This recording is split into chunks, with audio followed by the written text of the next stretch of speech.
महाराज जी, रामायण में जो सुतारा के विवाह का प्रसंग आता है, उसमें उनके पिताश्री डिसाइड नहीं कर पाते कि वह अपनी पुत्री किससे दें, तो वह मुनिवर से पूछते हैं। उनकी जगह वह अपनी पुत्री की सलाह क्यों नहीं लेते? मैं ऐसा मानता हूं कि ये पिता की दूरदृष्टि का परिणाम था। पिता को ये पता था कि मेरी पुत्री का ज्ञान कितना है और मेरे गुरु का ज्ञान कितना है। पिता को ये भी जानते थे कि मेरी पुत्री गलत निर्णय भी ले सकती है, और आजकल जो लिए जाते हैं, आजकल ये चॉइस पुत्रियों को दी जाती है ना। पुत्रियां स्वयं अब अपने वर को बातचीत में समझना चाहती है, देखती है, करती है, और बाद में अपना सिर धुनती है। क्यों? क्योंकि तुम्हारी सोच, तुम्हारी दृष्टि कितनी है?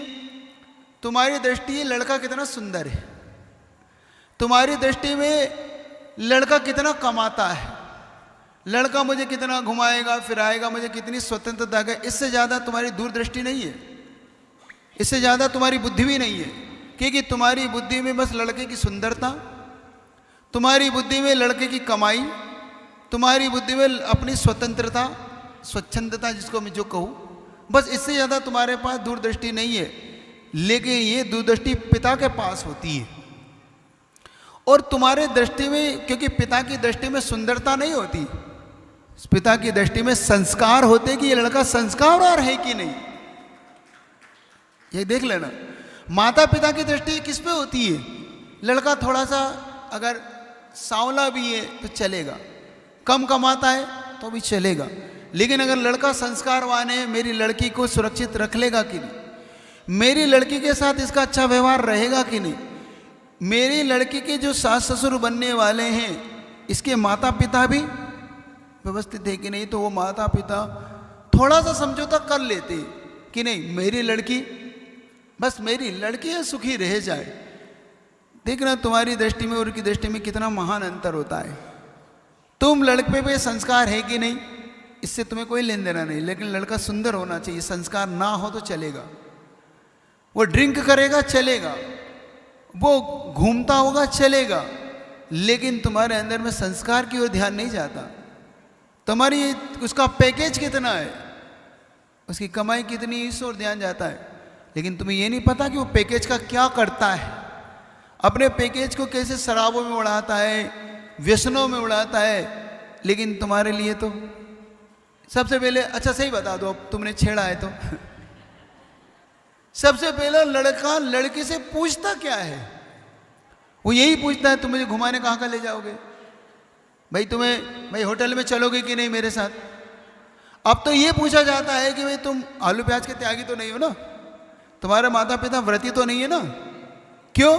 क्योंकि मैं सेवा नहीं करूँगा तुम्हारे माता पिता की, और तुम रात्रि भोजन तो करते हो। पहले पूछा जाता है, तो पूछा जाता था कि तुम्हारा रात्रि भोजन त्याग तो है कि नहीं, तुम आलू प्याज तो नहीं खाते भाई, तुम मंदिर तो जाते हो कि नहीं, तुम माता पिता के साथ रहते हो कि नहीं, तुम अपने परिवार के साथ सामूहिक रहते हो कि नहीं, पहले ये पूछा जाता था। लेकिन दुर्भाग्य है कि अब ये पूछा जाता है कि भाई लड़का अकेला तो रहता है ना, माता पिता के साथ नहीं रहते। अब ये पूछा जाता है लड़के के पास जो पैसा है, वो लड़का होटलों में घूमता तो है, वो लड़का भाई घूमने के लिए जाएगा कि नहीं बाहर, माता पिता के चक्कर में तो नहीं पड़ेगा कि नहीं, तो हमारे पता पड़ा 2-3 भाई हैं तो हमारी लड़की इनकी सबकी सेवा करती है। ये जो दुर्भावनाएं डाली जाने लगी है, और ये नहीं समझ रहे कि भाई तुम भी तो 2-3 भाई हो, तुम्हारा परिवार भी तो छिन्न भिन्न करना हो, तो तुम दूसरी की लड़की के लिए ऐसे ढूंढ। तो उस सुतारा के पिता के अंदर ये बुद्धि थी कि मेरी पुत्री कहाँ पर सुखी रहेगी। और वास्तव में, क्योंकि जब वो मुनि महाराज के चरणों में जाते हैं कि हे मुनिवर, मुझ पे कृपा करके आप ये बताएं कि मेरी पुत्री कहाँ धर्म ध्यान कर पाएगी। देखो उनका पूछने का ढंग भी होता है। अब तुम सीधा सीधा तुम क्या पूछते हो, महाराज जी ये ठीक होगी, तो महाराज क्या बोलेंगे उसमें, धर्म ध्यान कर पाएगी। तो कहते कि नहीं, ये सुग्रीव के जीवन में धर्म ध्यान कर, क्योंकि इसकी लंबी आयु है और उसकी अल्प आयु है, ये बताते। तो उनके पिता, और मान लो लड़की सिर्फ सुंदरता पे जाके सुग्रीव को छोड़ के उनसे विवाह कर लेती तो वो अल्प आयु में विधवा हो जाती, क्योंकि उसकी लड़के की आयु अल्प थी और सुग्रीव की आयु दीर्घ थी। तो देखो मुनि महाराज ने दूर दृष्टि दी।